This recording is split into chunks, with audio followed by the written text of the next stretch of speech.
আলহামদুলিল্লাহ, সমস্ত প্রশংসা একমাত্র আল্লাহ তাআলার জন্য, যিনি আমাদের জীবন দিয়েছেন, যিনি আমাদের মৃত্যু ঘটাবেন, যিনি আমাদের রিজিক দিয়েছেন, রিজিক দিয়ে চলছেন। সমস্ত প্রাণীকুল, সৃষ্টিকুল, মহাবিশ্বের মহাসৃজয়িতা মহাপ্রভুপালক আল্লাহ, তারই সকল প্রশংসা, সীমাহীন প্রশংসা, বিস্তীর্ণ প্রশংসা, সুবিশাল প্রশংসা, অন্তহীন প্রশংসা। সবাই বলি আলহামদুলিল্লাহ। সকল স্তব স্তুতি, সুমহান মর্যাদা, গৌরব, অহংকার, বিক্রম, পরাক্রম একমাত্র আল্লাহ তাআলার জন্যই। এবং সে আল্লাহ তাআলার প্রেমাস্পদ, আল্লাহ তাআলার হাবিব, সরওয়ারে কায়নাত, রাসূলে মকবুল হযরত মুহাম্মদ মুস্তাফা আহমদ মুস্তাফা মুহাম্মদ মুস্তাফা সাল্লাল্লাহু আলাইহি ওয়াসাল্লামের প্রতি অসংখ্য ধারায় দরুদ ও শান্তি বর্ষিত হতে তার অনন্তকালের জন্য অবিশ্রান্ত ধারায় অবিরত সর্বলি আল্লাহুম্মা আমিন। এবং সেই সাথে সাথে রাসূল কারীম সাল্লাল্লাহু আলাইহি ওয়াসাল্লামের পবিত্র প্রিয় বংশধরগণ, তার ঘনিষ্ঠ সহযোগীগণ, সাহাবে আজমাইনগণ, তাদের তাবেঈনগণ এবং এই পর্যন্ত যত আউলিয়া গাউস কুতুব মুমিন বান্দা বান্দীগণ পৃথিবী থেকে চলে গিয়েছেন, তাদের সকলের উপরও অবিশ্রান্ত ধারায় রহমত বর্ষিত হতে তার সর্বই আল্লাহুম্মা আমিন।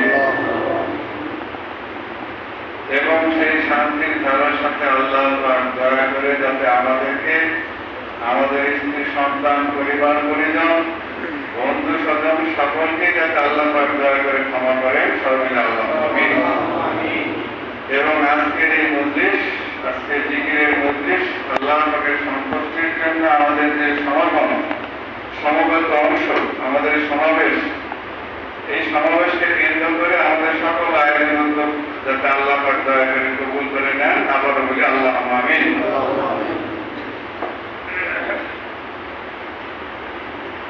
আজকের মুক্তবা হল দ্বিতীয় খণ্ড। দ্বিতীয় খণ্ডের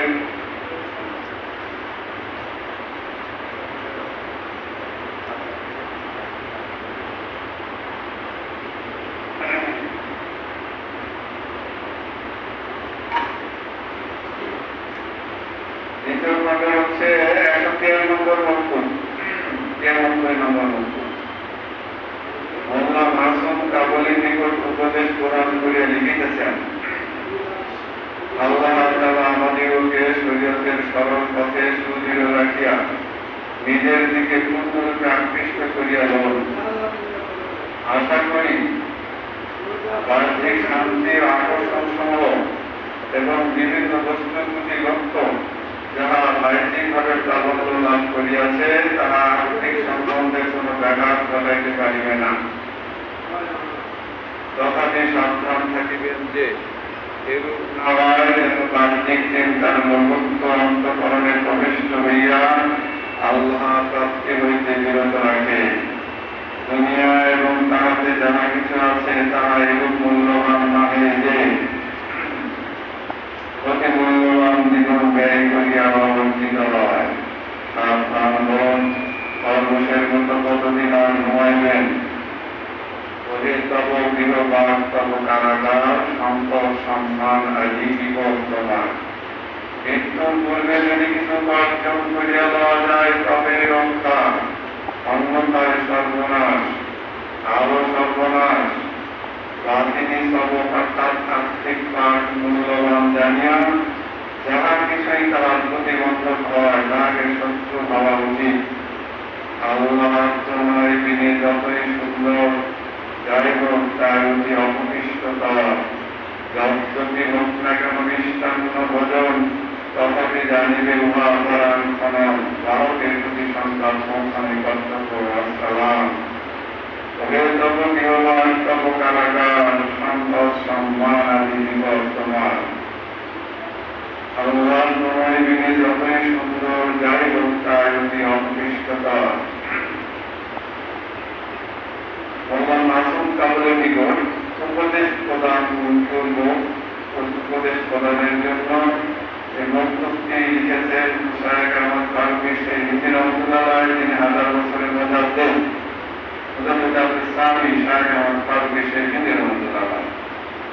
তিনি মস্ত বড় অনেক উচ্চ মর্যাদা সম্পন্ন একজন আল্লাহ ওলি ছিলেন। ওলি মানে বন্ধু ছিলেন। বন্ধু তো একটা ভালো শব্দ না। বন্ধুর সমার্থক শব্দ আছে, সমশব্দ আছে, প্রতি শব্দ আছে, অনুকূল শব্দ আছে, বিপরীত শব্দ না। বন্ধু মানে তো একটা ভালো কিছু, মানে একটা উপকারী একটা অস্তিত্ব, ব্যাপারটা এরকম না। আর শত্রু মানে একটা ক্ষতিকর অস্তিত্ব, বিষয়টা এরকম না। তো আমাদের ইহকাল এবং পরকালে উপকারী অস্তিত্ব, উপকারী সৃষ্টিকর্তার অস্তিত্ব একমাত্র আল্লাহ তাআলা, এটা তো ঠিকই আছে। এবং দুনিয়াতে পরকালের উপকার পাওয়ার জন্য পৃথিবীতে যে সমস্ত উপকারী উপকরণ আল্লাহ তাআলা রাখিয়ে দিয়েছেন, আমাদের সহজ করে দিয়েছেন, অনুসরণ করার জন্য তাগিদ দিয়েছেন, নির্দেশ দিয়েছেন। এই নির্দেশনাগুলির আলোচনার মধ্যে নবী আলাইহিস সালাম থেকে শুরু করে এই পর্যন্ত যে সমস্ত ব্যক্তি এবং ব্যক্তিবর্গ আল্লাহ তাআলার দয়ায় যে সমস্ত আলোকিত অস্তিত্ব মানুষের রূপ নিয়ে পৃথিবীতে জন্ম নেবে, কেমন পর্যন্ত থাকবে, তার একটা আলোকটিকা, তার উপকারী অস্তিত্ব। এই উপকারী অস্তিত্বের ধারাবাহিকতার অংশ হিসাবে আমরা আল্লাহ ওলি বলি, মানে বন্ধু বলি। তা আল্লাহ ওলি তো একটা বিরাট একটা সৌন্দর্য বর্ধিত একটা অস্তিত্ব না। আল্লাহ ওলি আল্লাহ বন্ধু, আল্লাহ শত্রু একটা ক্ষতিকর অস্তিত্ব। আল্লাহ শত্রুকে ইবলিস, আল্লাহ বন্ধুকে যারা আল্লাহ যারা আমাদের সুন্নাত ওয়াল জামাতের আকীদাধারী হয়ে রাসূল কারীম সাল্লাল্লাহু আলাইহি ওয়াসাল্লামের অনুসরণ করতে গিয়ে তাদের জীবন জীবিকা উৎসর্গিত করেছেন, তাদের পরিবার পরিজন নিয়ে জীবন জীবিকা নিয়ে তাদের হায়াতের জিন্দেগি আল্লাহ রাসূলের সন্তুষ্টির জন্য ব্যয় করেছেন, তারাই হলো উপকারী অস্তিত্ব। সেই উপকারী অস্তিত্ব, উপকারী সম্বোধন আল্লাহ বলি। শায়েখ আহমদ ফারুকী হিন্দি রহমতুল্লাহ বাস্তবায়নের জন্য আল্লাহ বলি ছিলেন। তিনি শরীয়তের পূর্ণ পালন ছিলেন, শুধু পালন না, যারা শরীয়তের আলোকে আলোকিত হওয়ার প্রচেষ্টায় যারা রত ছিলেন, এখন যারা রত আছেন অবিরত এবং কেমন পর্যন্ত যারা প্রচেষ্টা চালিয়ে যাবেন, ধ্যান চালিয়ে যাবেন, ধ্যান একবার এর বিজয়ের ঝান্ডা প্রতিষ্ঠা করার জন্য যারা অবিরত চেষ্টা প্রচেষ্টা চালিয়ে যাবেন, তাদের এই বাংলায় ভারতবর্ষের তাদের জন্য আমাদের একটা অন্যতম অনুসরণীয় অস্তিত্ব। আল্লাহ তাআলার পক্ষ থেকে একজন আমাদের রহমত এই ভারতবর্ষে তিনি চিঠি লিখছেন। তিনি এখানে মাসুম কাবুলের নিকট উপদেশ প্রদান করে দিচ্ছেন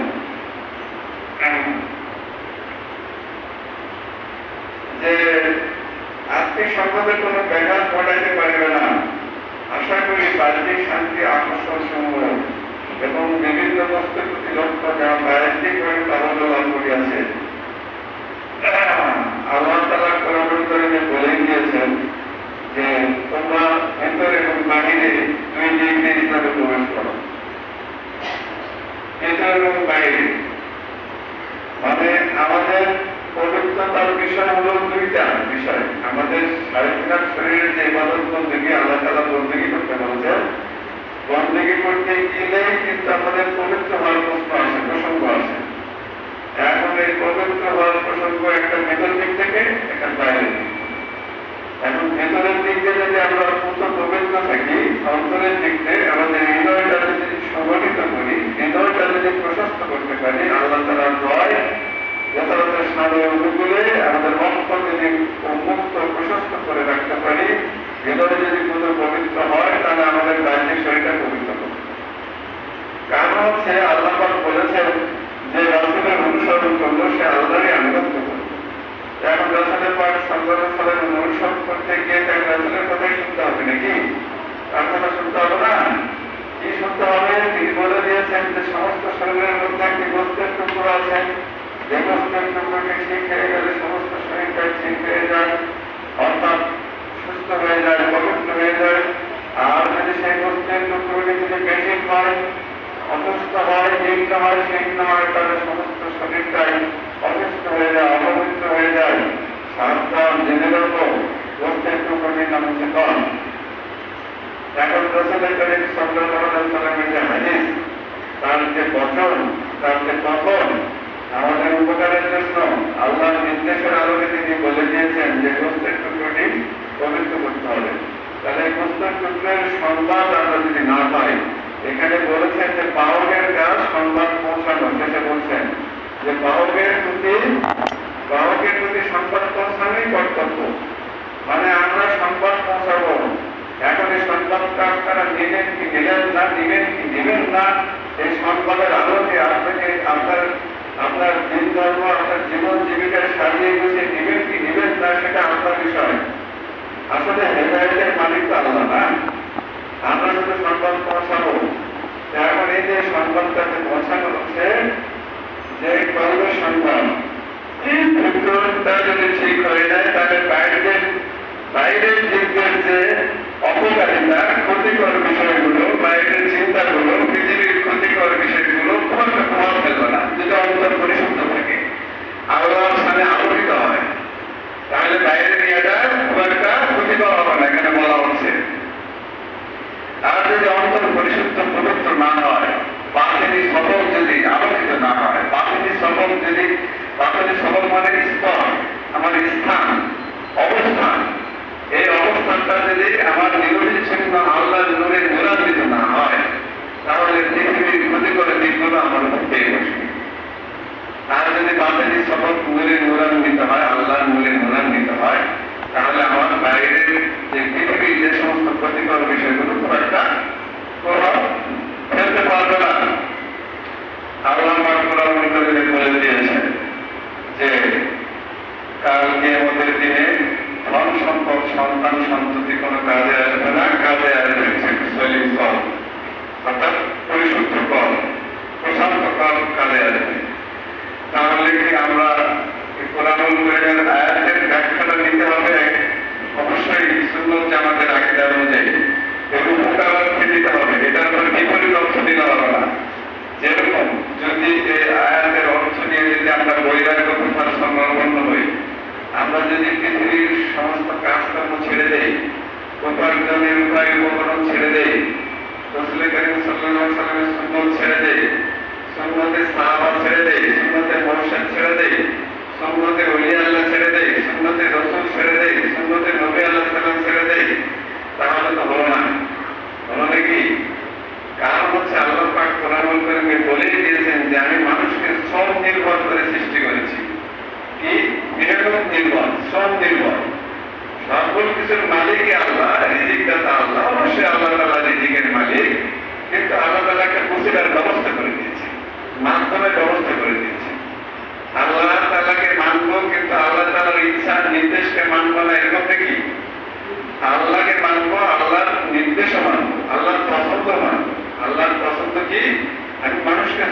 নির্ভর করে সৃষ্টি করেছি। আল্লাহ তাআলা ইচ্ছা করলে গায়েবী ভাবে কুদরতি ভাবে আমাদেরকে খাদ্য দিতে পারে। বিভিন্ন নবী আলাইহিস সালামের মাধ্যমে দিয়েছেন। তাই কোনো কোনো আল্লাহর নিজের দেহও থাকে, বাতিনি শক্তিতে যারা শক্তিমান আল্লাহ তাআলা কুদরতি ভাবে তাদেরকে পৃথিবীর রিজিকে মুখাপেক্ষী না করে তাদের এই শরীর সুস্থ করে রাখেন। রাসূল কারীম সাল্লাল্লাহু আলাইহি ওয়াসাল্লাম আল্লাহ পাকের পক্ষ থেকে একটা বরকতের খাদ্য, বরকতের নূরময় যে একটা উপায়, এটা আল্লাহ তাআলা তার উপর বর্ষণ করতেন, যার ফলে আল্লাহ রাসূল কারীম সাল্লাল্লাহু আলাইহি ওয়াসাল্লাম দিনের পর দিন সেই না করেও ইফতারি আমাদের দৃষ্টিতে দেখা দৃশ্যমান এই শ্রেণীটা পর্যাপ্ত না খেয়েও রোজা রাখতে পারতেন। তা আল্লাহ তাআলার পক্ষ থেকে কুদরতি ভাবে দেওয়া, এটা তার শানের জন্য, তার জন্য, এটা আমাদের জন্য না। এখন কথা হলো যে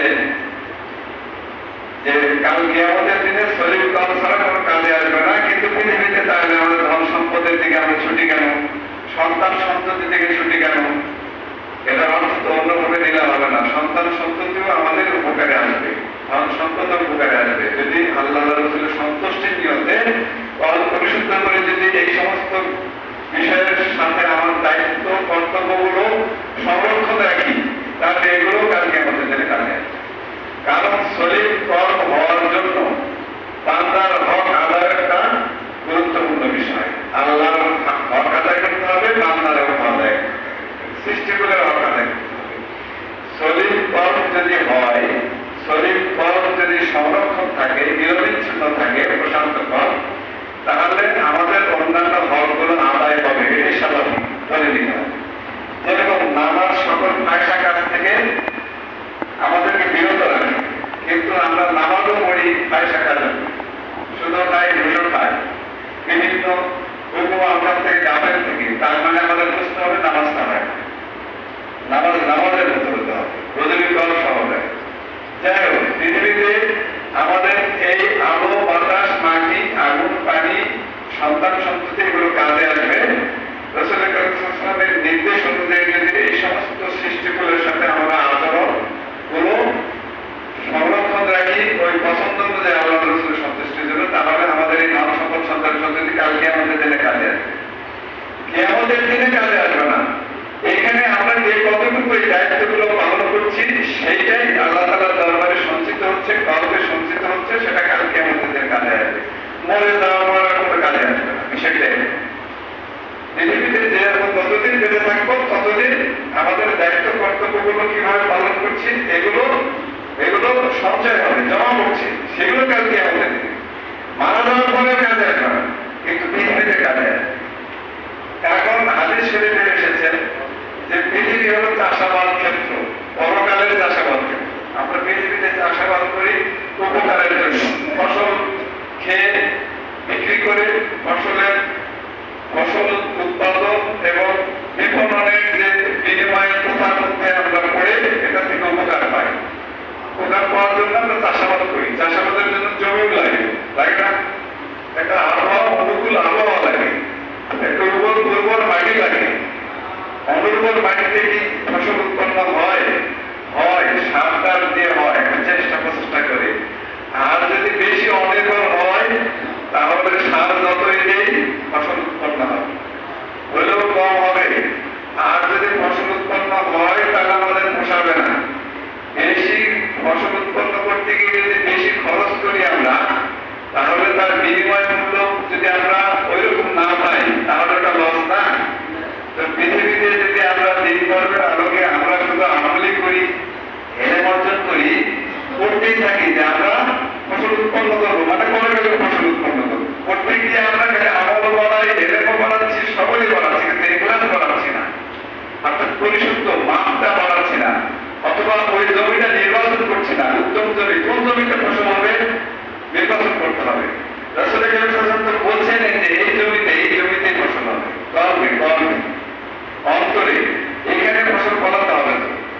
এই কর্মের জমিনে আমাদের ফসল করা হয়। এইদিকে বেশি দিতে হবে। এইখানে পর্যাপ্ত পরিমাণে বিধিবদ্ধ নিয়ম অনুযায়ী যথাযথভাবে আমাদের ফসল উৎপাদনের নিয়ম মেনটেন করে যদি আমরা ফসল উৎপন্ন করি, এই ফসলগুলো পরকালে কাজে আসবে। হাদিসে কুদসিতে বর্ণনা এসেছে এরকম, আল্লাহ পাক কাল কিয়ামতের দিনে, যে কিয়ামতের দিনে কেউ কারো দিকে দেখার কোনো সময় থাকবে না, থাকবে আকাশ বিদীর্ণ হবে, মহাপ্রলয় হবে, পাহাড় চূর্ণ বিচূর্ণ হবে, তারপরে ভয়াবহ একটা পরিস্থিতি সৃষ্টি হবে। সেই কিয়ামতের দিনে কোন এক সময় আল্লাহ পাক কোন এক বান্দাকে তলব করবেন, বান্দাদেরকে তলব করবেন। তখন বান্দারা ভেড়ার মতো হয়ে হাজির হবে। ভেড়ার বাচ্চারা যেরকম দলবদ্ধ ভাবে অসহায় ভাবে হাজির হয়, একটা দৃশ্যমান অবস্থাতে বাচ্চাগুলো, ভেড়ার বাচ্চাগুলো দলবদ্ধ ভাবে হাজির হচ্ছে, সেরকম একটা পরিস্থিতি মানুষের অবস্থা আমাদের সেরকম হবে। ভেড়ার বাচ্চার মতো ছোট ছোট ছোট ছোট ক্ষুদ্র ক্ষুদ্র ভাবে আমরা অসহায় ভাবে কিছু একটা পাওয়ার আশায়, একটা মুক্তির আশায়, ওই পরিস্থিতি থেকে পরিত্রাণের আশায় সে বেড়ার পালের মতো হাজির হবে। আল্লাহ পাক তখন এক বান্দাকে বলবেন যে, হে আমার অমুক বান্দা, তুমি পৃথিবীতে কি আমল করেছো, এলেম অর্জন করেছো, তুমি আমার বন্দেগী করেছো পৃথিবীতে? বান্দা বলবে, হে আল্লাহ, আমি তো তোমার বন্দেগী করেছি, আমার জীবনের সীমার সময়, বেশিরভাগ সময় তোমার বন্দেগীতে কাটিয়ে দিয়েছি, আমলেই কাটিয়ে দিয়েছি ভাই আল্লাহ। তখন আল্লাহ তাআলা বলবেন যে, হে আমার অমুক বান্দা, তাহলে তুমি কি তোমার আমলের বদলা আজকে কিয়ামতের দিনে এই পরবর্তী পৃথিবীতে তুমি আমলের বদলা নিবা আমার কাছ থেকে? আমলের বিনিময় নিবা না আমার রহমত নিবা? কোনটা নিবা? তখন ওই বান্দা বলবে যে, আমি কি তোমার হুকুম পালন করি নাই পৃথিবীতে? আবার পেছিয়ে পেছিয়ে বলবে, আমি তো তোমার, হে আল্লাহ, তুমি তো সবই জানো, দেখেছো, আমি কি তোমার হুকুম পালন করি নাই পৃথিবীতে? তখন আল্লাহ তাআলা বলবে যে, ঠিক আছে, তাহলে ফেরেশতাদেরকে বলবে যে, তুমি তোমার আমলকে নিয়ে আসো, আমার সামনে হাজির হও। ফেরেশতাদেরকে বলবে যে, ফেরেশতা, তুমি তার হিসাব দাও, প্রত্যেকটা আমলের বদলে একটা কৃতজ্ঞতার হিসাব দিবা, শুকরিয়ার হিসাব দিবা। পৃথিবীতে যে আমি নিয়ামত রাজি দান করেছি তার বন্দেগী এবং পৃথিবী বসবাসের জন্য যে যত রকম তৃপ্তির ঠেকুর তুলি, আর আরামের দৃষ্টি দেই, আর আরামের মুখ দেই, আর আরামের স্ত্রী সন্তানের যে সুখের সুখটা অনুভব করি, এগুলো নিয়ামত রাজি করো। যতখানি কৃতজ্ঞ তুমি এটার বিনিময় নাও, যা আমলের প্রত্যেকটা আমলের বিনিময়ে প্রত্যেকটা আমার দেওয়া নিয়ামতের কৃতজ্ঞতা তুলনা করো, হিসাব করো। তখন ফেরেশতাগুলো হিসাব করতে করতে সে বান্দার আর আমল থাকবে না, একসময় সে শূন্য হয়ে যাবে। মানে নিয়ামত আল্লাহ তাআলার কৃতজ্ঞ স্বীকার করা একটা গুরুত্বপূর্ণ আমল, কিন্তু জরুরি। বরং সব ইবাদতের সার বস্তু হলো, সারাংশ হলো কৃতজ্ঞতা। এবং কৃতজ্ঞতার বিনিময়ে আমলের বদলার হিসাবে যদি নিতে একটা একটা করে আমল মাইনাস হতে থাকে। অমুকের কৃতজ্ঞতা স্বীকার করছো, অমুক দিন পেট করে খাইছো, বিসমিল্লাহ খাইছো, আলহামদুলিল্লাহ খাইছো, ব্যাখ্যাটা এরকম। তারপর অমুকের কিছু উপকার পাইছো, তার জন্য তুমি দোয়া করছো। তারপরে আমার বৃষ্টি পাইছো, রহমতের বৃষ্টি, আবহাওয়া ঠান্ডা হয়েছে, তুমি আরাম পাইছো, তুমি শুকরগুজারি করছো। এইভাবে তার বন্দেগীগুলো হিসাব নিতে নিতে তার শূন্যের কোঠায় চলে যাবে। তখন আল্লাহ পাক ওই বান্দাকে বলবে যে, তোমার বদলার, আমলের বদলার হিসাব দিতে তুমি তো এখন শূন্য। তুমি তো রহমতের কথা আমি বলেছি, তুমি রহমত নিবা না আমলের বদলা নিবা? তুমি তো আমলের বদলা নিতে চেয়েছো, সরাসরি বলো নাই, বলছো যে আমি কি আমল করি নাই, আমি কি আমলদার ছিলাম না, এভাবে বলছি। আল্লাহ তুমি তো সবই দেখছো। তো যাই হোক, এখন আমলের হিসাব দিতে দিতে অকৃতজ্ঞতার হিসাব আর আমলের হিসাব আল্লাহ ভারী করতে করতে মাইনাস শূন্যের কোঠায়, মাইনাস শূন্য। আল্লাহ বলেন, যাও, ফেরেশতাগুলোকে বলে এটা দোজখে নিয়ে যাও। এখন এই পর্যায়ে আল্লাহ পাক আরেক বান্দাকে তলব করবে,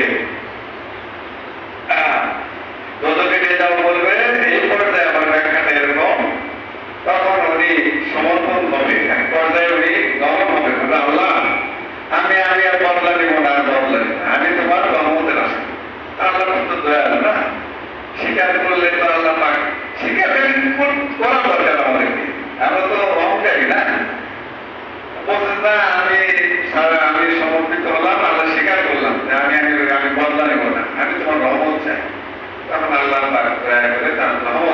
যে যাও এটাকে জান্নাত দিবে। এখন এই আমলের বদলা দিয়ে দোজখ বেহেশতে যাওয়া কঠিন কাজ না, বরং রহমতের এই সহজে যাওয়া যাবে, সহজ হবে, আমলগুলো সহজ হবে।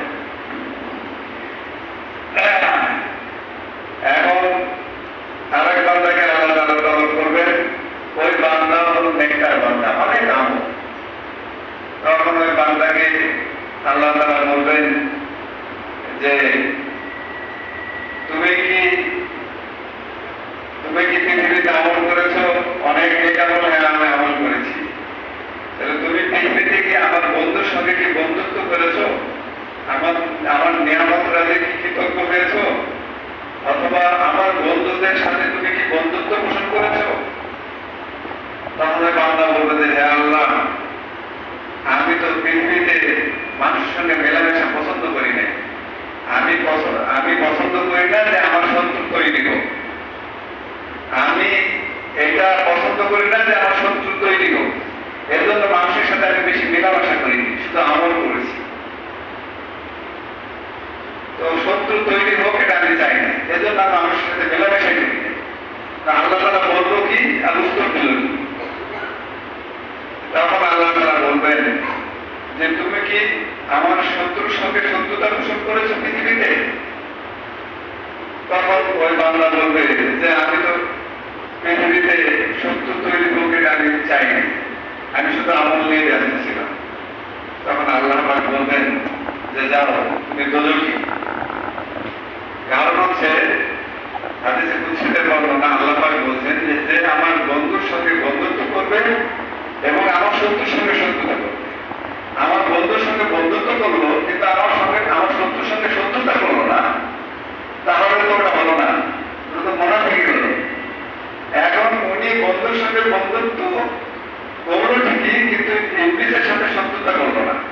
ফিতনার ফাসাদ, যারা বিভ্রান্ত উদ্ভ্রান্ত, যারা ইসলাম বিদ্বেষী, যারা নবী বিদ্বেষী, সাহাবী বিদ্বেষী, ওলি আল্লাহ বিদ্বেষী, তাদের সাথেও শত্রুতা আমি যদি না করি, শুধু আমি আমলই করলাম, তাহলে আল্লাহ তাআলা এটা পছন্দ করলেন না।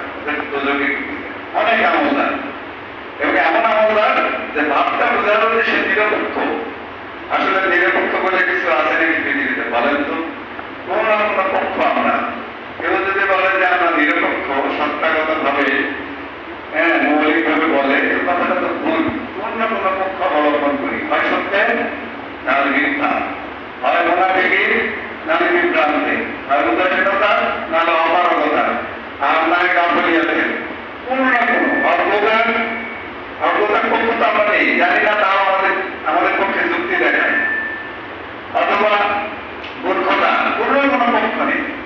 তারা আমাদের পক্ষ কোনটা? জ্ঞানের পক্ষ, ঠিক না? সত্যের পক্ষ, আহলে সুন্নাত ওয়াল জামাতের আকীদার পক্ষ, নবী আলাইহিস সালামের সহজ সরল সঠিক পথ, রাসূল কারীম সাল্লাল্লাহু আলাইহি ওয়াসাল্লামের এই পক্ষ আমরা। আমাদের শায়েখ মামুন রশিদ রহমাতুল্লাহ আলাইহি তার এক কবিতায় লিখেই গিয়েছেন যে আমি সকল সংঘর্ষের মাঝখানে, আমি সকল পক্ষের প্রতিপক্ষ, সকল প্রতিপক্ষের প্রতিপক্ষ। মানে পৃথিবীতে সব বহু পক্ষে আমরা অবস্থান করি না, সত্য মিথ্যা তো আছে, তারপরে দক্ষিণপন্থী, ডানপন্থী, বামপন্থী, উত্তরপন্থী, তারপর হলো মধ্যপন্থী, নানান পন্থী আমরা মত অবলম্বন করি, মানে নানান পক্ষ অবলম্বন করি, সকল পক্ষের প্রতিপক্ষ। অর্থাৎ দাঁড়িয়ে আছে সকল সংঘর্ষের মাঝখানে। মোহাম্মদ রশিদ রহমাতুল্লাহ বলছেন আল্লাহ তাআলার মস্ত বড় ওলি, আল্লাহ তাআলার বন্ধু, আল্লাহ তাআলার বন্ধু মোহাম্মদ রশিদ রহমাতুল্লাহ সুন্নতের পুরো পাবন ছিলেন, শরীয়তের পাবন ছিলেন, ছিলেন না? বাকির সবকের দিক দিয়ে পরিপূর্ণ ছিলেন, সুপরিণত ছিলেন, বিশুদ্ধ সূত্র সংবলিত ছিলেন, বিশুদ্ধ বিশ্বাস ছিল তার, বিশুদ্ধ নিঃশ্বাস ছিল তার, বিশুদ্ধ আশ্বাস ছিল তার, বিশুদ্ধ জীবন চরিত ছিল তার। এই জন্য তার অনুসরণ আমাদের জরুরি। মোহাম্মদ রশিদ রহমাতুল্লাহ কমপক্ষে যদি আমরা অনুসরণ করি, তাহলে আমরা রাসূলের অনুসরণ করা হবে আমাদের।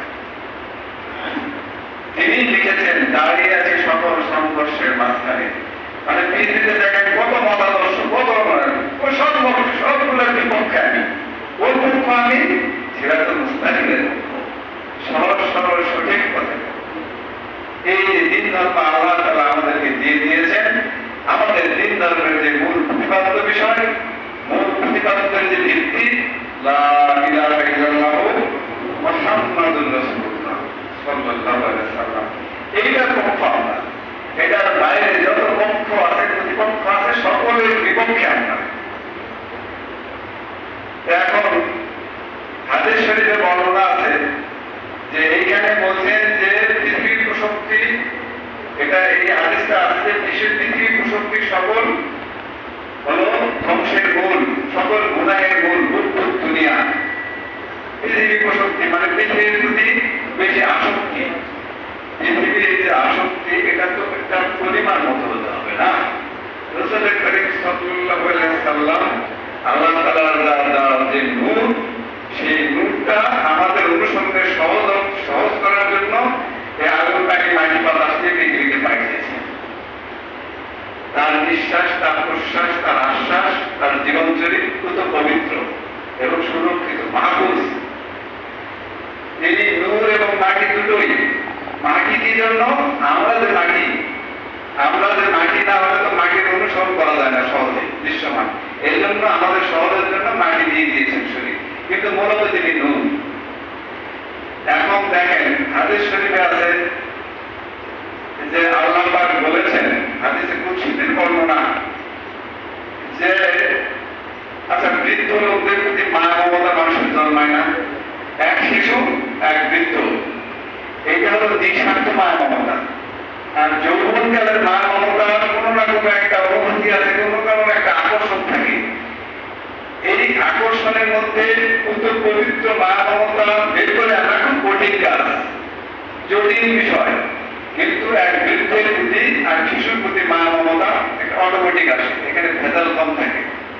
যাই হোক, আল্লাহ পাক বলছেন যে আমি বৃদ্ধের যে সাদা চুল, অসহায় অবস্থা, আমরা যখন বৃদ্ধ হই, স্বাভাবিক বয়স পার হয়ে আমরা যখন একটা টানতে উপনীত হই, আমাদের চুল, সাদা চুল অসহায় হয়ে যায় না? আল্লাহ পাকের রহমত এরকম বলছেন যে আমার বৃদ্ধের যে সাদা চুল, এটা একটা নূরের মতো। এই নূরকে শাস্তি দিতে আমি লজ্জা বোধ করি। আল্লাহ পাক সাধারণভাবে মানুষের এই বৃদ্ধের যে সাদা চুলের রূপ, কোঁকড়ানো রূপ, আমাদের শরীর ধসে যাওয়ার যে রূপ, আমাদের হাড় থেকে মাংস ঝুলে যাওয়ার যে বিধ্বস্ত রূপ, যে শীর্ণ রূপ, এগুলোর প্রতি আল্লাহ তাআলা কত দয়া পরবশ না? যে বৃদ্ধ বলতে একটা নূর, এটা একটা বৃদ্ধের যে সাদা চুল, একটা নূর। এই নূরকে কি আমি শাস্তি দিতে লজ্জা বোধ করি, আমার খারাপ লাগে। হাদিস শরীফের বর্ণনা এরকম। তাহলে যে আমাদের পৃথিবীবাসীর জন্য যে নূর, আমাদের যে হেদায়েতের নূর, তাহলে জাআকুম মিনাল্লাহি নূরুন কিতাবুন মুবিন। আল্লাহ পাক বলছেন যে আমি তোমাদের জন্য একটা নূর এবং কিতাব পাঠালাম। এই নূরের কিতাবকে যারা আঁকড়ে ধরে থাকবে, তারাই হেদায়েত পাবে, তারাই হেফাজতে থাকবে, তারাই সাহায্য পাবে, তারাই উদ্ধার হবে।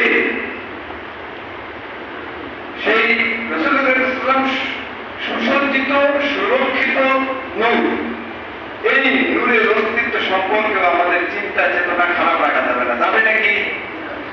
আমাদের জ্ঞান এই নূরের সামনে, আমাদের যে অর্জিত জ্ঞান দিয়ে এই নূরকে এই যাচাই বাছাই দাড়ি পাল্লায় ওঠানো যাবে? যাবে না। এখন রাসূল করিম সাল্লাল্লাহু আলাইহি ওয়াসাল্লাম যে আল্লাহ পাকের পক্ষ থেকে যে নূর, সুসজ্জিত, সুরক্ষিত নূর, এবং আমাদের মুক্তির যে নূর, এই নূর কি বলছেন দেখেন।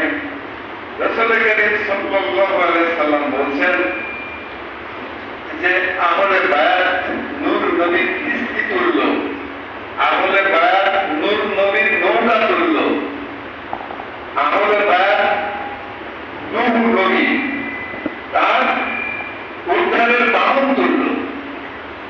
এই কিস্তিতে যারা আরোহণ করলো, এই কিস্তিতে যারা উঠলো, তারা উদ্ধার পেল, তারা নিরাপদ থাকলো, তারা হেফাজতে থাকলো।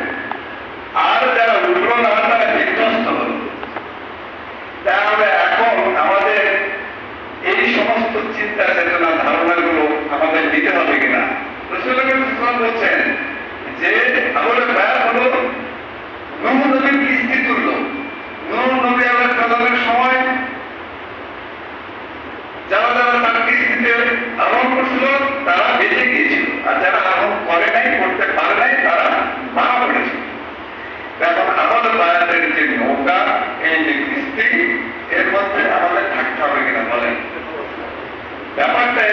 যদি এই কিস্তিতে আমরা না উঠে থাকি, তাহলে আমরা বিধ্বস্ত হবো, মারা পড়বো। কোন দিকে মারা পড়বো? আমাদের এলেমের দিকে মারা পড়বো, আমাদের আমলের দিকে মারা পড়বো, আমাদের ইখলাসের দিকে মারা পড়বো, এইভাবে মারা পড়বো, আমাদের আদব মহব্বত খেদমতের দিকে মারা পড়বো। কারণ হচ্ছে রাসূল করিম সাল্লাল্লাহু আলাইহি ওয়াসাল্লাম বলেন, যে জিকির করে সে জীবিত, আর যে জিকির করে না সে মৃত। অর্থাৎ আমাদের কলব যদি মৃত হয়, তাহলে আমরা তো ওই নবীর কিস্তি, আমাদের বায়াত, তারপরে কোরআনুল কারীমের যে সঠিক অর্থ, এর মধ্যে আমরা থাকবো না। এই কোরআনুল কারীম, আসমানী কিতাব, নবী আলাইহিস সালাম এবং আমাদের বায়াত, এই সমস্ত বিষয়ের উপর থাকতে গেলে আমাদের কলব পরিশুদ্ধ হবে, তাহলে আমরা উদ্ধার পাবো। এখন এই সমস্ত উদ্ধার পেতে গেলে কত সহজ ভাবে আল্লাহ তাআলা আমাদেরকে উপায় উপকরণ বানিয়ে দিয়েছেন। পৃথিবীতে দেখেন, শুধু ধনীরাই কি পরকালে মুক্তি পায়, না গরিবরাও পায়? ধনীদের হিসাব করুন বিস্তর, ব্যাপক, আর গরিবদের হিসাব অল্প। পৃথিবীতে আমাদের যারা দরিদ্র জীবন যাপন করি, দরিদ্র মানে কোন দরিদ্র? এই যে আর্থিক দরিদ্র, জীবিকার দিক থেকে দরিদ্র। মূলত আমরা সবাই আমরা দরিদ্র হওয়ার চেষ্টা করবো, ফকির হওয়ার চেষ্টা করবো, কি আল্লাহ তাআলার শানে দরিদ্র হওয়ার চেষ্টা করবো, রাসূলের শানে। আরেকটা হচ্ছে আর্থিক ভাবে দারিদ্রতা। এখন পৃথিবীতে আমরা অনেক সময় আফসোস করি, আমাদের রিজিকের ব্যবস্থা অপ্রতুল, রিজিকের ব্যবস্থা অপর্যাপ্ত, রিজিকের ব্যবস্থার যে ধারাবাহিকতা, আমরা কেউ একবেলা খাই, দুবেলা খাই, ঠিক করে খাই, অথবা আমাদের যে উপার্জনক্ষম ব্যক্তি, আমাদের পরিবারের পিতা হোক, মাতা হোক, ভাই হোক, বোন হোক, যে কোনো শরীর স্বজন আপনজন হোক, পরিবারের যে উপার্জন ব্যক্তি, তারা কত কষ্ট করে উপার্জন করে পরিবারের জন্য তাদের মুখে একটা পর্যাপ্ত পরিমাণ অথবা পরিমাণ মতো খাবার তুলে দেওয়ার জন্য তাদের কত কষ্ট, ঠিক না? আমরা দেখেছি কত পিতা ধর্মার্থ শরীর পৃথিবীতে সে রিজিকের সন্ধানের জন্য কত ছেঁড়া জোড়াতারি দেওয়া পোশাক দেখেছি আমরা, জীর্ণ শীর্ণ পুরা পোশাক দেখেছি আমরা। তারপর সে উপার্জনক্ষম ব্যক্তি কোন এক সময় বলে যে না, আমার পুরা পোশাক, নতুন পোশাক ভালো লাগে না। অনেকে নতুন জুতাও কিনে না, যারা উপার্জনক্ষম ব্যক্তি। যারা উপার্জন করে তারাই বোঝে মর্ম কিন্তু উপার্জনে। যারা উপার্জন করতে পারে না, করে না, তারা এই উপার্জন যে কষ্ট, এই মর্ম তারা বুঝবে না। জিজ্ঞেস করবেন অনেক সময় যে কি ব্যাপার, আপনি নতুন জুতা কিনলেন না, নতুন পোশাক কিনলেন না, একটা পোশাক বারবার পরেন, না রে ভাই আমার এটা পড়ি, আমার ভালো লাগে না, এটাই ভালো লাগে, এটাই আমার পছন্দ। জুতা না, এই প্লাস্টিকের জুতা পরি তো, ওর জুতা পরতে ভালো লাগে না। বিভিন্ন রকম ওসিলাতেই কিন্তু তারা এই রিজিকের যে অপ্রতুলতা পর্যাপ্ত করার চেষ্টা করে মানুষকে পরিবারের খাবার দেওয়া, ওষুধ কেনা, এই সমস্ত চেষ্টা করে। মায়েরা যেরকম দেখেন, মায়েরা আল্লাহ তাআলার কি যে রহমত, সে মায়েদের মাধ্যমে আমাদের পৃথিবীতে আসে না? অনেক সময় মায়েদেরকে জিজ্ঞাসা করা হবে, দেখেন বড় পরিবার থেকে এরকম হয়। আমরা তো ছোটবেলা অনেক সময় অনেকের পরিবার পরিজন দেখেছি যে মায়েরা কি করে, সবাইকে ভালো ভালো খাবারগুলো দিয়ে নিজের খাবার খাবারগুলো খায়, অথবা কম খাবার খায়, তরকারি থাকে না, শুকনো খাবার খায়। মায়েরা অনেক সময় শাড়ি পোশাক, যখন মা হয় একজন মানুষ, যখন একজন পিতা হয়, তখন কিন্তু তাদের এই পৃথিবীর শখ আহ্লাদগুলো এই অন্য ভালোবাসার কারণে তাদের কমে আসে। জিজ্ঞাসা করে যে তুমি তো ভালো খাবার খাচ্ছ না, কি ব্যাপার, প্রতিদিন খারাপ খাবার খাচ্ছে, সবাই খাওয়ার পরে কম খাবার খাচ্ছে? না না, ভালো লাগে না, শরীর ভালো লাগে না, নানা অসুবিধায় কিন্তু এরকম অ্যাভয়েড করে মা বাবা। কি জন্য করে? ভালোবাসার কারণে না করে। এখন এই দারিদ্রতা, এই দরিদ্র ক্লিষ্ট ব্যক্তির জন্য সুখবর আছে, এই কষ্টের জন্য সুখবর আছে। কি সুখবর আছে? হাদিসে কুদসিতে বর্ণনা এসেছে যে কাল কিয়ামতের দিনে দরিদ্র অনেক লোকদেরকে ডাকা হবে হিসাব নেওয়ার জন্য। এই তোমরা আসো আসো, এর মধ্যে তুচ্ছ তুচ্ছ অনেক দরিদ্র লোক দৌড়ে চলে আসবে, এমন ভাবে চলে আসবে, তখন তাকে দেখা যাবে কবুতরকে যখন খাবার দেওয়া হয়, তখন কবুতরগুলো কিভাবে দলবদ্ধ ভাবে আসে, তাড়াতাড়ি করে আসে না, খাবারের জায়গায় করে গন্তব্যে আসে না। এখনকার কিয়ামতের দিনে দরিদ্র ব্যক্তিদের এরকম অবস্থা হবে, ওই কবুতরের মতো দল বেঁধে উড়ি উড়ি চলে আসবে।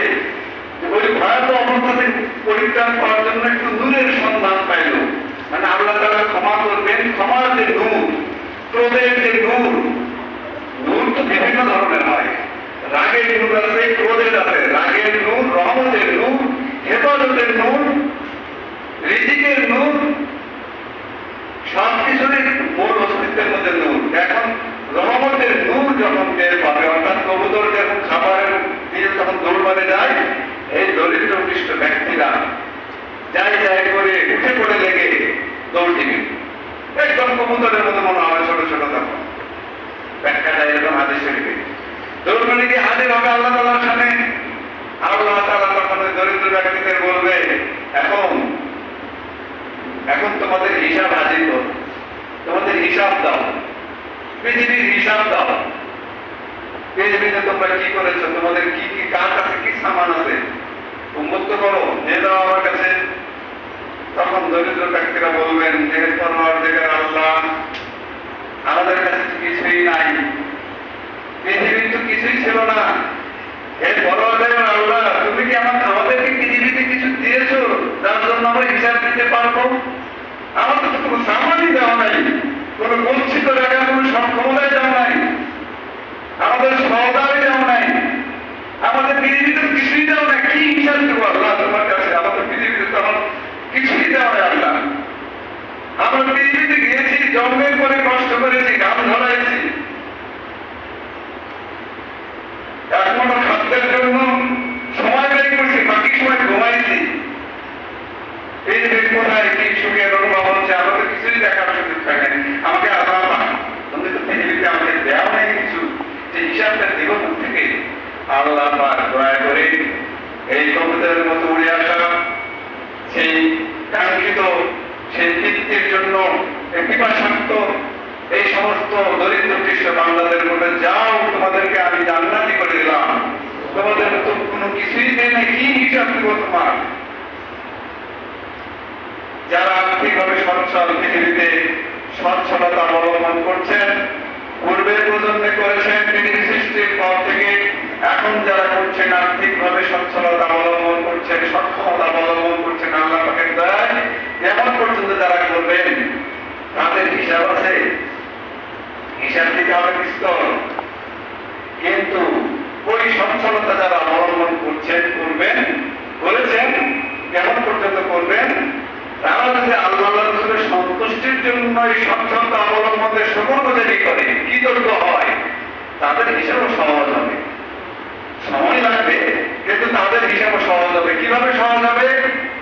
ওই যে বান্দা বলবেন যে আল্লাহ আমার আমলের বিনিময় দাও, বান্দা দাও, দিতে দিতে শেষে পারবে না, আমার তো কিছুই নাই, তোমার রহমত দাও।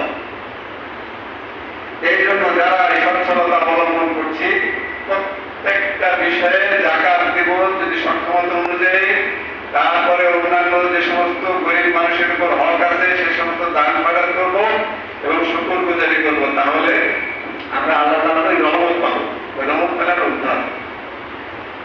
এখন টাকা পয়সা হওয়ার পরেও, ধনী হয়েও যদি আমরা খালি যে আমল বাড়াই, আমলের বিনিময়ে কি ধনী কিছু আমল আছে, সহজ আছে না?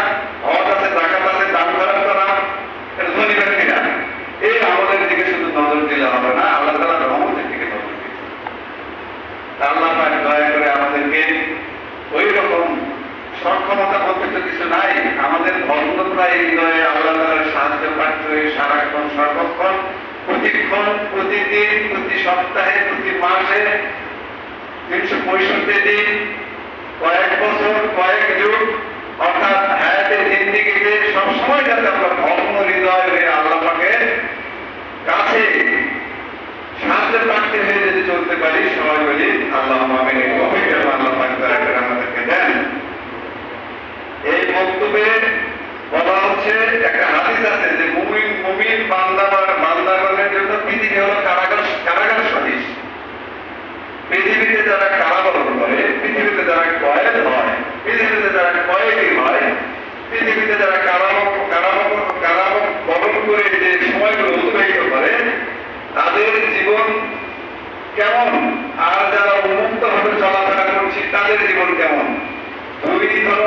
জীবন কি এক নাকি? সাদৃশ্য আছে, বৈসাদৃশ্য আছে, বড় বিস্তর পার্থক্য আছে। এখন কয়েকখানার নিয়ম অনুযায়ী চলতে হয়, সুউচ্চ প্রাচীরের মধ্যে থাকতে হয়, সুগঠিত সুনির্দিষ্ট লকারে থাকতে হয়, তালাবদ্ধ দরজা থাকে, তার কুটুরিতে ঘুমাতে হয়, স্বাভাবিক বালিশ থাকে না, স্বাভাবিক মশারি থাকে না, স্বাভাবিক আয়োজন উদ্যোগ থাকে না, স্বাভাবিক খাবার থাকে না, তারা যে পরিমাণ খাবার দেয় ওই পরিমাণই খাবার।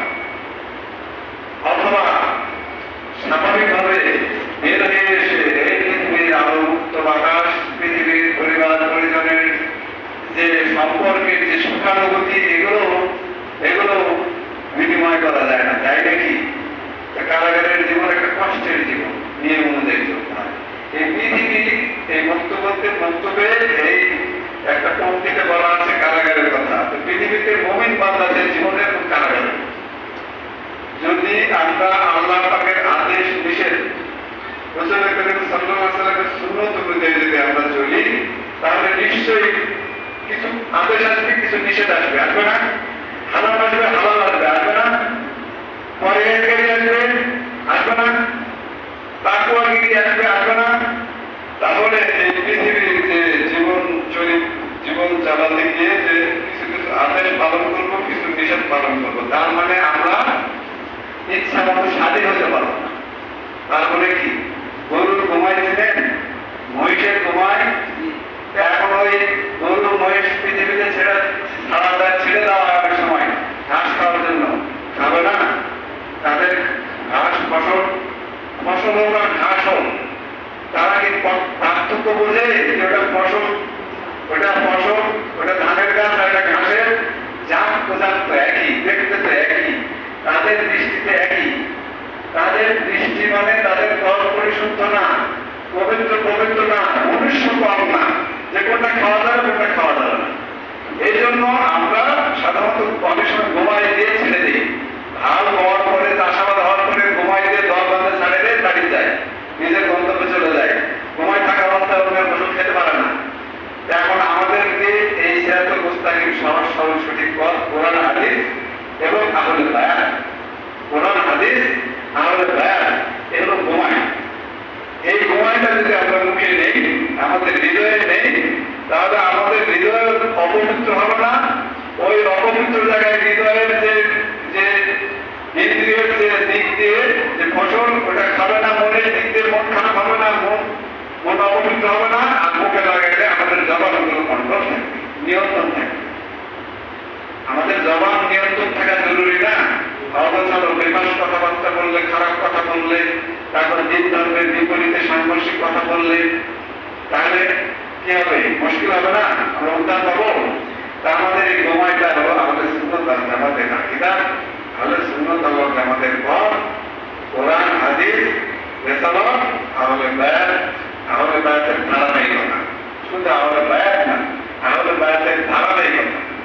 আহলে বায়াতের যে মূল অংশ চলে গিয়েছে পৃথিবী থেকে আল্লাহ পাকের দয়ায়, তার মানে তার অনুসরণ কি থেকে আছে নাকি? ধারাবাহিকতা অনুসরণ থেকে না। রাসূল করিম সাল্লাল্লাহু আলাইহি ওয়াসাল্লাম পরবর্তী পৃথিবীতে চলে গিয়েছেন, তার অনুসরণ থেমে আছে? নাই, এখনো চলছে। আমরা কার অনুসরণে করছি এই মজলিসে বলেন তো দেখি? রাসূলের অনুসরণে। তাহলে রাসূল পাক সাল্লাল্লাহু আলাইহি ওয়াসাল্লামের অনুসরণে আমাদের যে ঘুমাইটা আমাদের ঠিক করতে হবে। আমাদের দুইটা ঘুমাই, একটা হৃদয়ের ঘুমাই, একটা হলো বাইরের সুরতের ঘুমাই। হাত, চোখ, নাক, ঠোঁট, মুখ, জবান আমাদের মনে রাখতে হবে।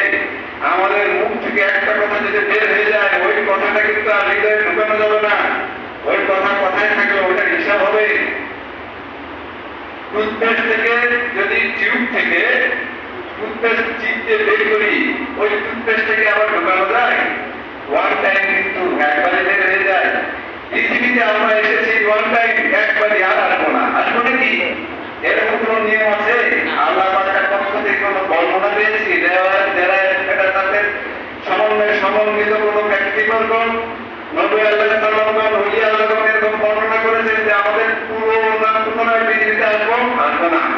ওয়ান টাইম কিন্তু আমাদের এই জবান থেকে কি বের হচ্ছে?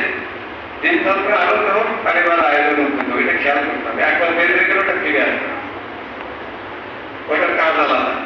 আমাদেরকে এই জন্য আল্লাহ পাকের দয়া আমাদেরকে এইভাবে আমাদের সচকিত হতে হবে, জাগ্রত হতে হবে, জাগ্রত রাখতে হবে আমাদের হৃদয়, জাগ্রত পবিত্র হতে রাখতে হবে আমাদের শরীর। আমাদের শরীর ওযু গোসলের মাধ্যমে পবিত্র থাকি, তাই না? আর আমাদের হৃদয় পবিত্র রাখতে হবে জিকিরের মাধ্যমে।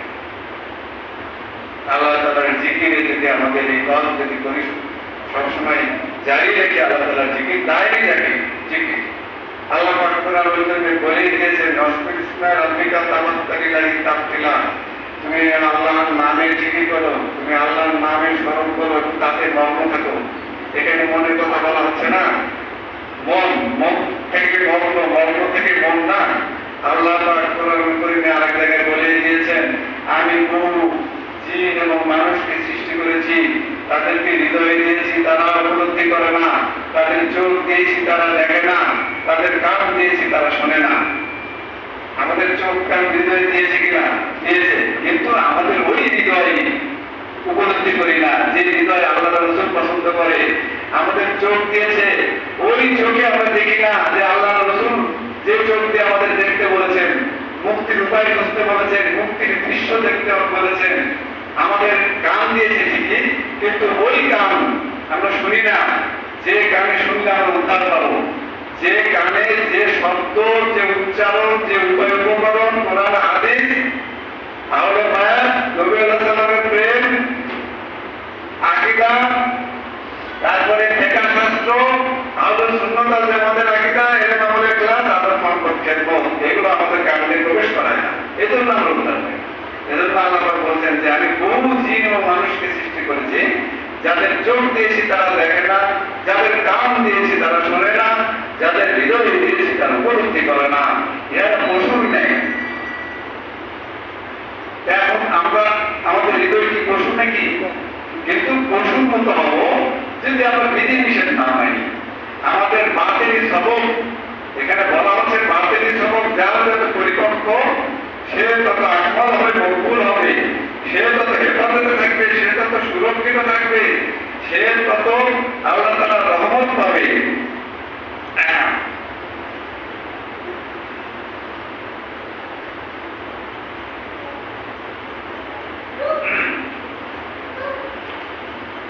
যাই হোক, আমাদেরকে সর্বপ্রথম আমাদেরকে বুঝটা পরিষ্কার করতে হবে। বুঝ যদি পরিষ্কার না হয় তাহলে আমাদের জ্ঞানটা পরিষ্কার হবে, আর জ্ঞানটা পরিষ্কার যদি না হয় তাহলে আমার কার্যটা, কর্মটা পরিষ্কার হবে। এই জন্য আমার বাতের সবক দিকে খেয়াল করতে হবে। বাতের সবক মানে ভিতরের সবক, অন্তরের আমল। এই অন্তরটাই আমাদেরকে পাহারা দেয়।